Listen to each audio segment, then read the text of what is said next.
Hindi lang hindi lang masasabi natin kulang, kundi kay involved pa sa Satanas. Sabi mo kasi diabolic eh. Naalala ko to ditong sinabi ni Ellen White Pastor Dave at Pastor Valderan. Dito sa early writings mga kaibigan Adventist, itong libro ni si Ellen White mismo nagsalita nito. Hindi sa amin galing to. Babasahin namin sa kanyang vision to. Ito ay nagpapatunay hindi siya totoong propeta eh. Tignan niyo sa vision sa early writings, page 55-56. I saw, sa sanctuary ito, I saw the Father rise from the throne and in a flaming chariot go into the Holy of Holies within the veil and sit down. Nakita doon ni God the Father, nakaupo doon sa may trono sa holy place, doon sa first compartment, at nakasakay daw sa isang flaming chariot, karwahe, na naglalagablab sa apoy, at saka pumasok sa most holy place within the veil at upo. At sabi rin sa naka-underline, then, eto na, in Daniel 7 to, then, a cloudy chariot with wheels like flaming fire, surrounded by angels, came to where Jesus was, dun sa holy place, sa first compartment. Kasi doon daw siya umakyat doon daw siya pumunta nung umakyat, sabi ng Adventist. He stepped into the chariot and was borne to the holiest. Katulad ng Father, dinala din siya doon sa Holy of Holies, where the Father sat. There I beheld Jesus, a great high priest, is standing before the Father.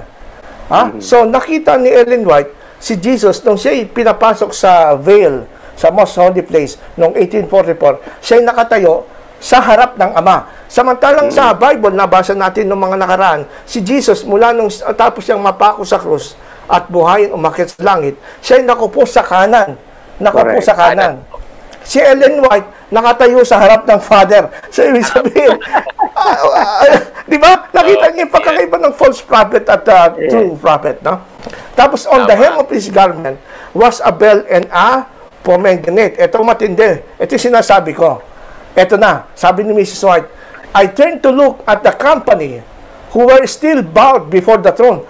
Nayakayukod pa rin, nagdadasal doon sa holy place, yung first compartment. Siguro mga Adventist to. Kasi sabi niya, the company. Usually, mga Adventist tinutukoy dito eh. They did not know, eto maganda, they did not know that Jesus had left it. Hindi nila alam, umulis na si Jesus sa holy place, pero doon pa rin nakatutok yung mga company ng Adventist. Anong nangyari? Satan appeared to be by the throne, trying to carry on the work of God. I saw them look up the throne and pray, Father, give us the Spirit. And Satan would then breathe upon them an unholy influence. In it there was light and much power, but no sweet love, joy, and peace. Satan's object was to keep them deceived and to throw back and deceive God's children. Anong sinasabi nito? Nasabi ni Pastor Balberan kanina, diabolic ang doctrine ng investigative judgment. Tama, diabolic, Pastor. Mismo si Ellen White, nakita niya sa vision niya, si Satanas ang pumalit kay Kristo sa holy place, yung first compartment. Pero si Satanas nakapasok sa trono.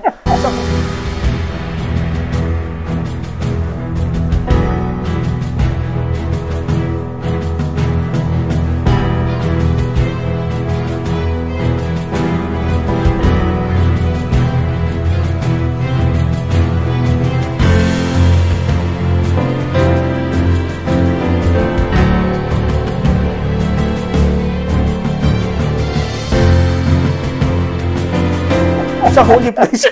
Grabe doktrina nito. Ito pa. At hindi alam ng mga Adventist, mga anak ng Diyos, habang sila nagpe-pray doon sa holy place, si Satanas na ang kanilang dinadalanginan. At sumagot naman si Satanas. Kaya binalan sila ng Espiritu, biningahan daw sila. Kaya nagkaroon sila ng unholy influence. Merong light nga, merong power, but no sweet love, joy, and peace. Kasi siguro magulo dyan sa Adventist, nag-aaway-away. Dahil hindi Espiritu ng Diyos ang nandyan eh.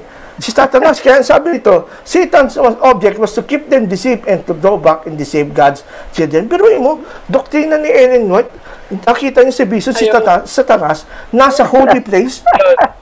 Naku, nakakatakot yan.